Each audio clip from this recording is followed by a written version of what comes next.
कुछ ऐसे किस्से जो आम होते हैं हमारे साथ रोजमर्रा की जिंदगी में, लेकिन देखते ही देखते कब नाक में दम कर दे पता ही नहीं चलता। कुछ ऐसी न सोची न समझी घटनाएं। मैं सुनील कुमार हिमाचली मुखातिब हूँ आपसे।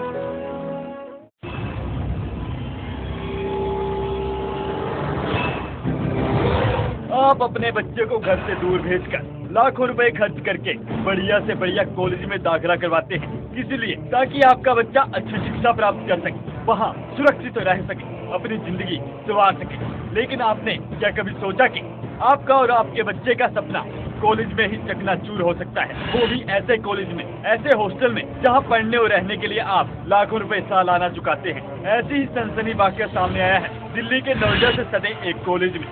आखिर क्या हुआ कि सारे का सारा कॉलेज सुन्न हो गया। देश का हर माँ बाप गौर से देखे, इस भीड़ में आपकी बेटी भी हो सकती है। क्या आपकी बेटी के कॉलेज की तस्वीर हो सकती है? आपकी बेटी के साथ भी हो सकता है अत्याचार, ऐसा अत्याचार जिसकी दांत में है तीसरी आंख। आपकी बेटी की अस्मत खतरे में हो सकती है। यहाँ जो बेटियां इकट्ठी हुई, क्या हुआ उनकी अस्मत को? इस कॉलेज कंपाउंड में जमा सैकड़ों बच्चों के भीतर कॉलेज प्रशासन के ऊपर गुस्सा भरा पड़ा है।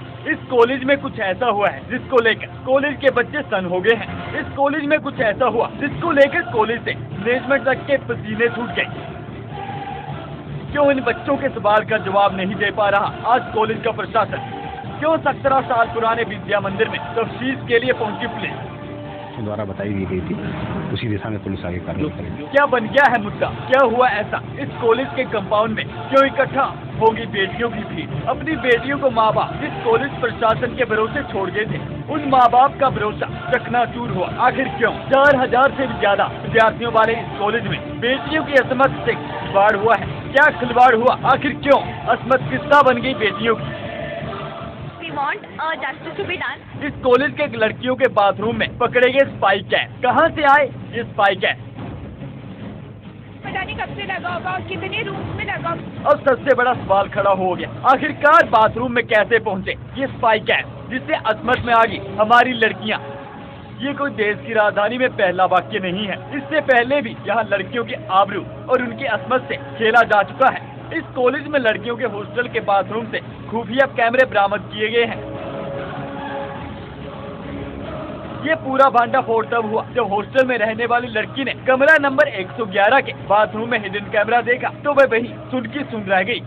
उसने तुरंत इसकी जानकारी अपने अन्य साथियों को दी। सूचना पाकर मौके पर पहुंची पुलिस ने बाथरूम में 3 कैमरे और 2 मेमोरी कार्ड बरामद किए। पुलिस के आने से पहले 3 कैमरों की मेमोरी कार्ड को किसी ने नष्ट कर दिया था। सूत्रों के मुताबिक आशंका व्यक्त की जा रही है कि कॉलेज में यह घिनौना खेल पिछले 2 सालों से चल रहा है। इसके पीछे एक बड़ी साजिश है जिसका खुलासा हाई लेवल जांच में ही हो सकता है। वो कॉलेज विद्यार्थियों ने इसकी मांग के लिए जमकर विरोध भी किया है। लेकिन क्या ये खबर यहीं सिमट जाएगी या इन लड़कियों की आवाज ऊपर प्रशासन तक पहुंच पाएगी, या फिर ऐसा ही चलता रहेगा? देश की राजधानी दिल्ली में कब तक खिलौना बनती रहेंगी ये देश की लड़कियां? हमारी इज्जत, हमारी शान, जिनसे चलता है हमारे हर घराने का नाम। क्या होगा इनकी अस्मत के साथ? क्या यूं ही होता रहेगा ऐसा खिलवाड़? कब तक देखती रहेगी इनको ये तीसरी आंख, वो तीसरी आंख जिसका नजरिया ही अलग है इनको देखने का? या दरिंदे कब तक बैठे रहेंगे इनकी टांग में, इनकी झांक में?